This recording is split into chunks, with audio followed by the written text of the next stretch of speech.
Live അപ്ഡേറ്റുകളിലേക്കാണ് പോകുന്നത്. Dining ടേബിളിൽ വെച്ചിട്ട് ഇപ്പൊ ഒരു ചർച്ച നടന്നു. സാബു, സിജോ, ജാസ്മിൻ, ജിൻഡോ ഇവരൊക്കെ ഇരിപ്പുണ്ട്. അപ്പോ സാബു പറയുന്നു, ജിൻഡോ പറയുന്നത് നിങ്ങൾ എല്ലാവരും ജിൻഡോയെ കൂടെ നിന്ന് ചതിക്കുന്നു എന്നാണ്.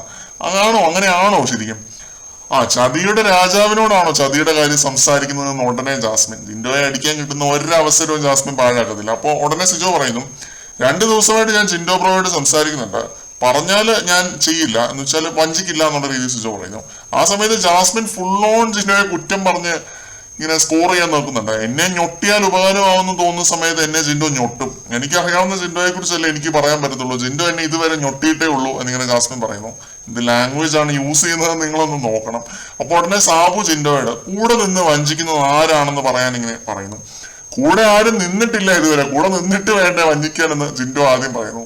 ഇത് ഞാൻ പറഞ്ഞു കഴിഞ്ഞാൽ ഇവരൊക്കെ എന്റെ ശത്രുക്കളാവും എന്ന് പറയുന്നുണ്ട്. പിന്നീട് കുറെ കാര്യങ്ങൾ മനസ്സിൽ വെക്കുന്നതാണ് ബുദ്ധി എന്ന് ജിൻഡോ പറയുന്നു.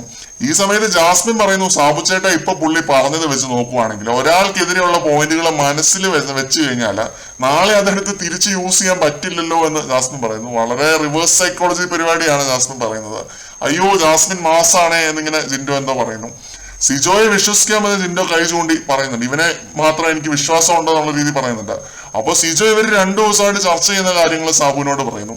സീസൺ 1 മുതൽ 5 വരെ ഈ ഒരു പവർ റൂം പരിപാടി ഇല്ലായിരുന്നു. 4 പേർക്ക് നോമിനേഷൻ ഫ്രീ കിട്ടുന്ന കേസാണ്. നിങ്ങളെ പോലെ ഒരു ക്യാപ്റ്റന് മാത്രം നോമിനേഷൻ ഫ്രീ കിട്ടുന്ന കാര്യമല്ല. അതുകൊണ്ട് അവരെ അടുത്ത ആഴ്ച നോമിനേഷനിൽ എത്തിക്കാൻ ഞങ്ങൾ 2 പേരും കൂടെ ഒരുമിച്ച് തന്നൊരു പ്ലാൻ ഇട്ടു. അപ്പം ജിൻഡോ പറയുന്നുണ്ട് സാബുവിനോട്, സിജോയെ വിശ്വസിച്ച സിജോ വഞ്ചിക്കില്ല എന്ന് എനിക്ക് അറിയാം എന്നിങ്ങനെ പറയുന്നു.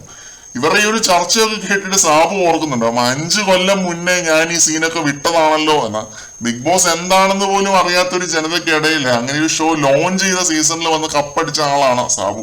അതൊരു നിസ്സാര നേട്ടമൊന്നുമല്ല. ഈ സീസൺ മാറ്റിപ്പിടുത്തമൊക്കെ ആണെങ്കിലും ബിഗ് ബോസ് എന്ന ഫോർമാറ്റ് പിന്നെ ഇതിലെ ഓഡിയൻസ് ഗെയിം, മൈൻഡ് ഗെയിം, ആ ഒരു ആസ്പെക്റ്റുകൾ ഒന്നും തന്നെ മാറുന്നില്ല. അതാണ് പറഞ്ഞത്, സാബു ഒക്കെ ഈ സീൻ 5 കൊല്ലം മുന്നേ വിട്ടതാണ് എന്നുള്ളത്. അപ്പോൾ അതായിരുന്നു ഈ ഒരു ഡൈനിങ് ടേബിൾ ചർച്ച. കൂടുതൽ അപ്ഡേറ്റുകളുമായിട്ട്